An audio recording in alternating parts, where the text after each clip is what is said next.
Assalamu alaikum class. Bismillahirrahmanirrahim. Alhamdulillah Rabbil Alameen.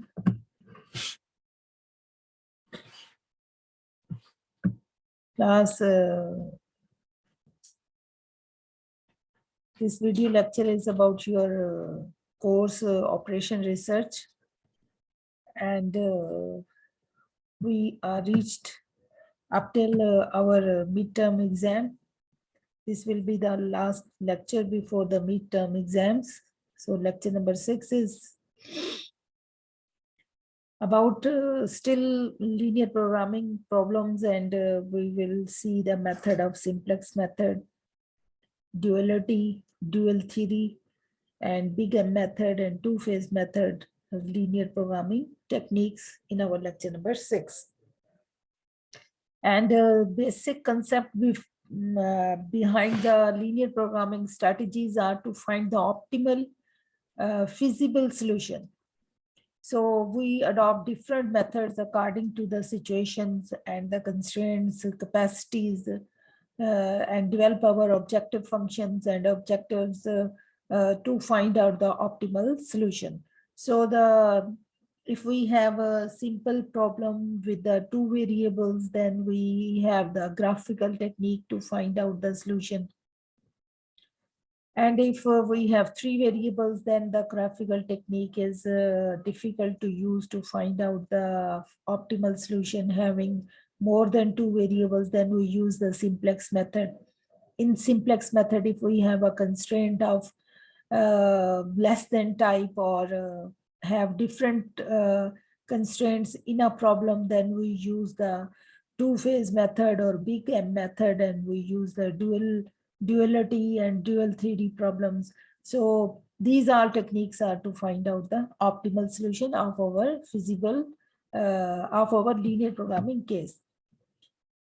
Here we have discussed already what is a two-phase method. So just to discuss and to revise about the technique, example is there. We have a maximization problem with the three constraints.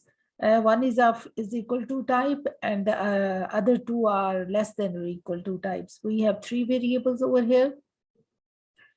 So first equation is different other than the two. It is rather than less than or equal to or greater than or equal to, it is of the form of equal to. So when we have such type of conditions, we've introduced the artificial variables with the slack variables. In equation 2 and 3, we introduce the slack variables to find out its feasible solution. But in equation 1, we have to introduce the artificial variable. So we add artificial variable to the first constraint and slack variables to second and third constraint. So phase 1 will be assigning a cost 1 to artificial variable and cost 0 to the other variables. The objective function of the auxiliary linear programming problem is maximum of Z star is equal to 0x1 plus 0x2 plus 0x3 minus A1. And in the objective function, we will add A1 in the first equation and put it equal to the 20, and S1 in the second equation and put is equal to the 76, and S2, the slack variable, into the third equation and put it equal to the 50. Then we make convert it into the matrix form, and then we make the initial simplex table. So initial simplex table, we have the CJs, the cost of the variables x1, x2, x3 are 0, and S1, S2 slack variables also have the cost 0. Only the artificial variable have the cost 1, which is -1. Basic variables, we have A1, S1, and S2, and the cost they have are -1, 0, and 0. In the column third, we have the constants of equalities 20, 76, and 50. These remaining are the values as assigned into the equations 2, 1, -1, and 1, then 6, 5, 10, and 1, and then 8, -3, 6, and 1. So these values we put into the simplex initial table. First, we find the processes that first we find ZJs. and then we find out Cj's minus Zj's. So Zj's are found, we multiply the basic variables cost with the variables as -1 into 2 plus 0 into 6 plus 0 into 8, and then in the next step we subtract Cj from the Zj. So we have Zj is equal to -2, as 2 into -1 is -2. Then in the second row column, we have 1, 5, and -3, and we multiply them with -1, 0, and 0. So -1 into 1 is -1, plus 0 into 5, 0, plus 0 into -3 is 0. And we subtract the cost from it is -0. So when we subtract -1 from Cj, then it becomes converted to 1. So similarly, we adopt the process for other columns also and find their Zj's. Then we subtract Cj from the Zj's and get the Cj minus Zj. We have to select the entering variable, and S2 is the entering variable. As we have the minimum value is -2, or in the minimum cost, we have the value 50/8. So 8 is our key element or the pivot element. And so we have x1 as an entering variable and s2 as a leaving variable. We will adopt this process in the first iteration. And in first iteration, we adopt the row operation. So for the row calculation, the new R3 is equal to this, the R3 row. Over here, this one 50/8, 1 minus 3/8, 6/8, 0, 1/8, and 0. We got it by dividing the old old row 3 with the 8. Old row 3 is, we have 58 minus 3, 6, 0, 1, and 0. As the rule is that we divide the key row with the key element and we get the new values, new entities. So the new entities are 1, minus 3/8, 6/8, 0, 1/8, and 0.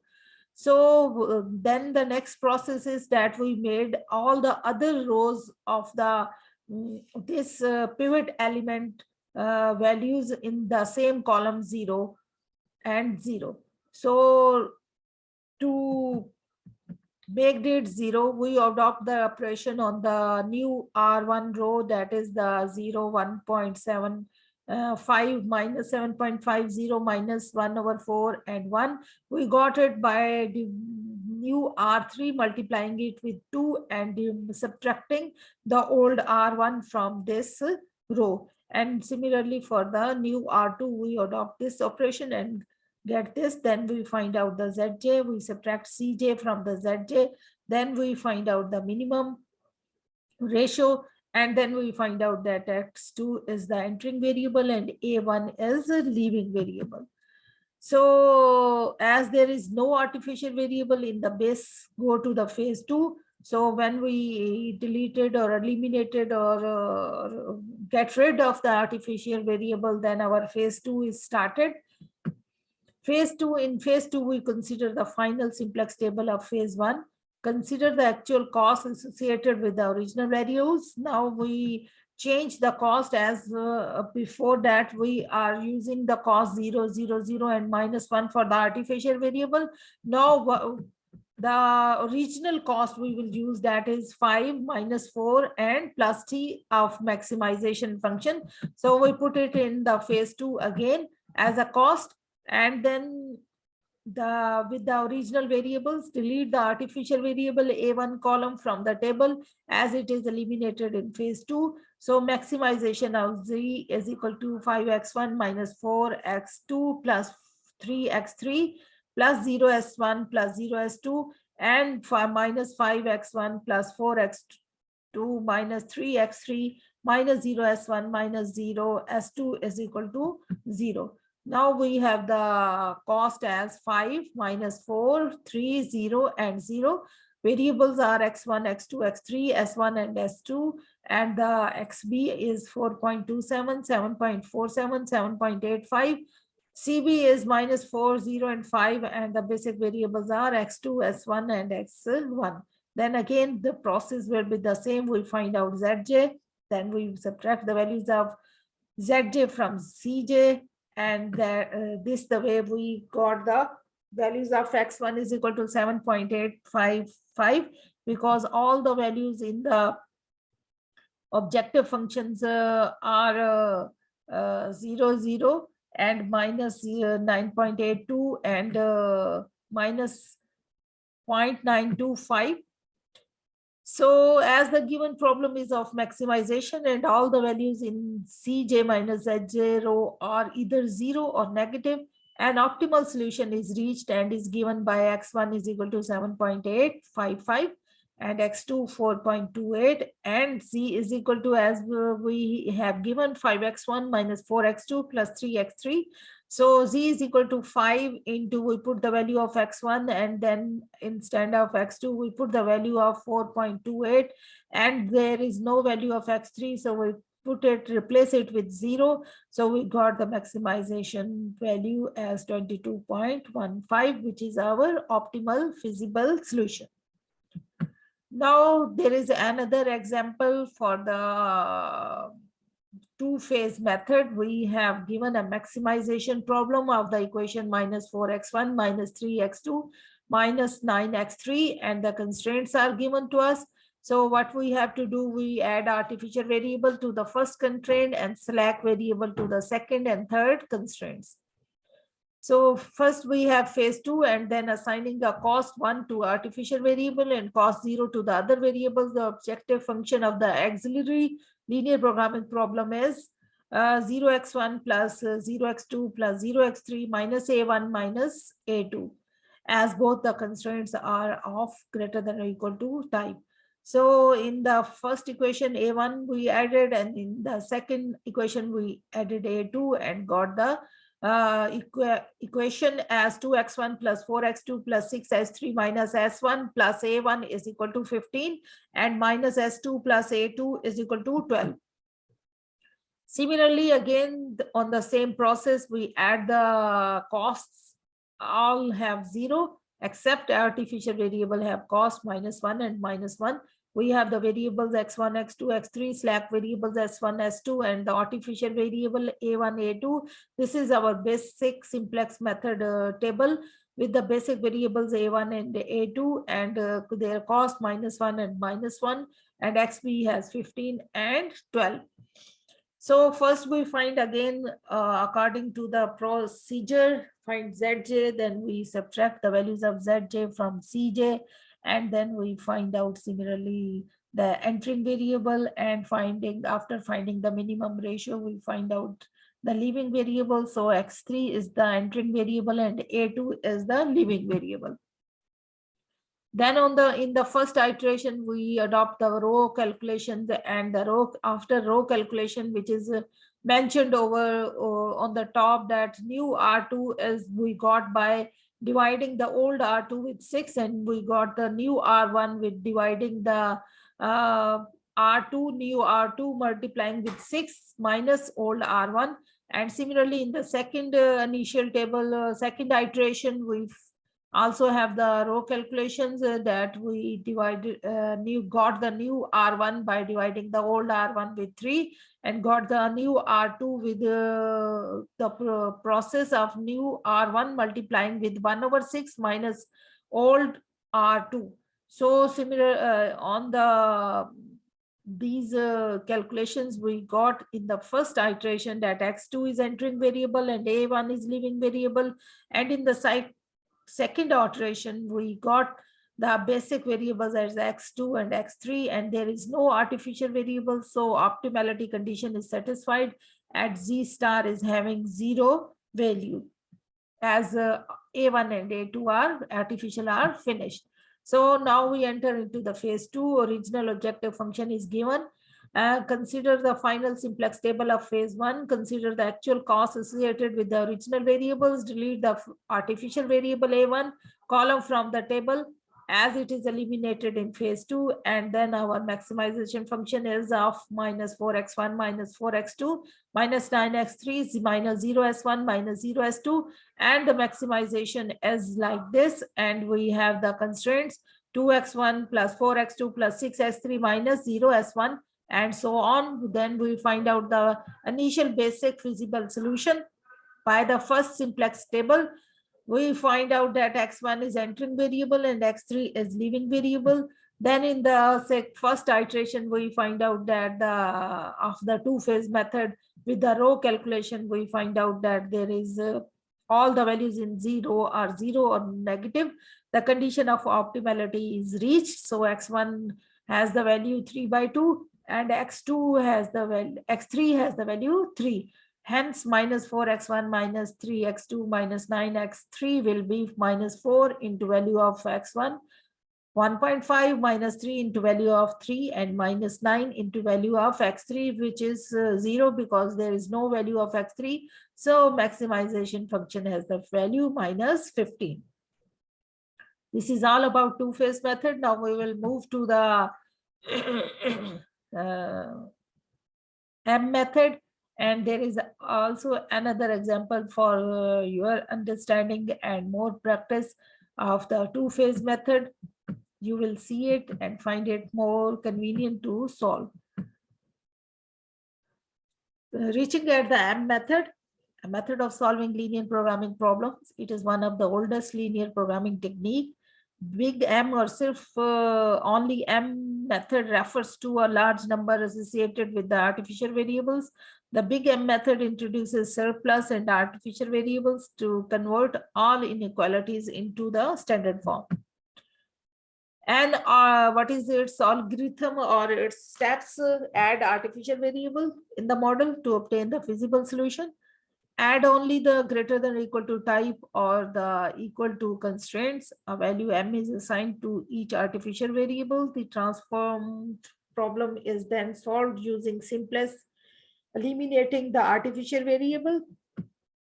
Points to remember: if no artificial variable appear in the basic and the optimality condition are satisfied, if at least one artificial variable in the base at 0 level and the optimality condition is satisfied, if at least one artificial variable appears in the base at positive level and the optimality condition is satisfied, then the original problem has no feasible solution. So solve the modified linear programming problem by simplex method until any one of the three cases may arise. Example is over here. We have to maximize x1 plus 5x2 and constraints that are given are 4x1 plus 4x2 less than or equal to 6, x1 plus 3x2 greater than or equal to 2, and x1, x2 should be greater than or equal to 0. We first introduce slack and surplus variables. So slack variables are S1 and S2, where S2 is the surplus variable. As the equation is less than or equal to type, so in the equations of less than or equal to type, we introduce the slack variables, and the equation having the inequalities having the greater than or equal to sign, we introduce the surplus variable. The surplus variable S2 represents the extra units. So if we let x1, x2 equal to 0 in the initial solution, we will have S1 is equal to 6, the slack variable, and the surplus variable S2 is equal to -2, which is not possible because the surplus variables can't be negative. Therefore, we need artificial variables. Introducing the artificial variables, say A1, the standard form will be x1 plus 5x2 plus 0s1 plus 0s2 minus m into A1. So it is clear from this condition that if our surplus variable is of negative type, then we introduce the artificial variable, and such condition is of the type of M method. So standard form is like this, and we have the subjective functions are 4x1 plus 4x2 plus s1 is equal to 6, and the x1 plus 3x2 minus the surplus variable s2 plus a1, the artificial variable, is equal to 2, and s1, s2, x1, x2, and a1 should be greater than or equal to 0. What we do, we again made the initial simplex table, and then we find out by finding the zj, then finding the cj, subtracting the zj from cj, and after finding out minimum ratio, we can be able to find out the entering variable and the departing variable and the key element. So a key element is 3, the departing variable is a1, and the entering variable is x2. So in the first iteration, we adopt the row operation, and with the help of row operation, we again find out the entering variable is s2, departing variable is s1, and the key element is 4 by 3. Then again, we find out zj and cj minus zj, and then find out the minimum ratio. After this, we can see that optimal solution is arrived at with the value of variables as x1 is equal to 0 and s2 is equal to 3 by 2. So when we maximize z, we got 15 by 2 as the answer. So class, this is all about the two-phase method and M method. So there is another also other example, and little bit the analysis of big M method, that the problem is of minimization and subject to x is equal to b, then the problem will convert it to the minimize of cx plus m. We add the m, this shows the M method, and then we add the M into the our problem into the our objective function minimization. Subject to the, we add the surplus variable, and also we add some artificial variables, and we add M also. So analysis of big M method is solve problem with the M method for a very large positive M. Optimal is finite and optimal is unbounded. If optimal is finite, then S is equal to 0, zero optimal solution of P is found. If S is not is equal to 0, P has no feasible solution. In the case of optimal unbounded, if S is equal to 0, optimal solution of P is unbounded. And if S is not equal to 0, P is infeasible. So class, this is all about two-phase method and M-phase method. Hope this make you the concept clear, and inshallah when in the class, we will do it more on the physically presenting before one each and other, so we can explain it and understand it very well. Thank you, Khuda Hafiz, and God bless us all.